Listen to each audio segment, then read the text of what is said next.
तो आइए इस कविता को सुनने से पहले आपको मैं ले चलता हूँ महाभारत के उस काल में, जब द्रौपदी को उस कुरु सभा में ले आ रहे थे। तो तब द्रौपदी कहती है,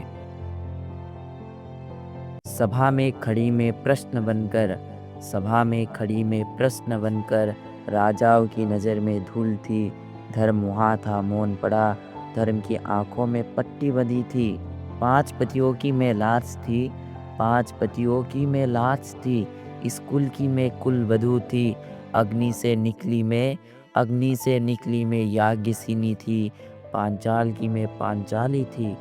वीरों की सभा भीष्म द्रोण जैसे ज्ञानी थे, वीरों की सभा भीष्म द्रोण जैसे ज्ञानी थे, चुप क्यों रहे किस वचन में बंधे थे, 5 पतियों की पत्नी थी, 5 पतियों की पत्नी थी, पर उस दिन सबने छोड़ा हाथ, किसे पुकारूं किससे कहूँ मैं, जब धर्म जानने वाले मौन खड़े थे साथ। दुशासन ने खींचा केस मेरा, दुशासन ने खींचा केस मेरा, लज्जा को जैसे रोध गया, दुर्योधन ने हंस कर कहा, आजा द्रौपदी बैठ जंगा में यहाँ। क्षण भर को थम गया समय, धरती भी कांपी, नभ रोया, पर मेरी आंखों में ज्वाला थी जिसने हर अधर्म को धोया।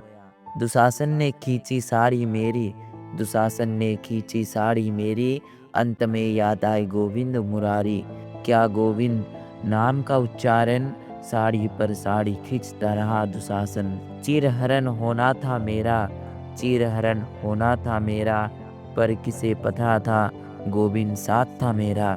एक क्षण था जब गोविंद के हाथ से रक्त बह रहा था, मैंने साड़ी का टुकड़ा बांधा और आज वही साड़ी अनंत हो रहा था। मेरा अपमान न एक स्त्री का था, वो युग की मर्यादा टूटी थी, गोविंद का विश्वास था, मेरा लाज बचाया था। हे जग याद रखना, हे जग याद रखना, इस कथा ने महाभारत रच दिया। मैं केवल एक कथा नहीं चेतावनी हूँ, मैं केवल एक कथा नहीं चेतावनी हूँ, मैं लाज नहीं मैं ललकार हूँ, मैं द्रौपदी हूँ।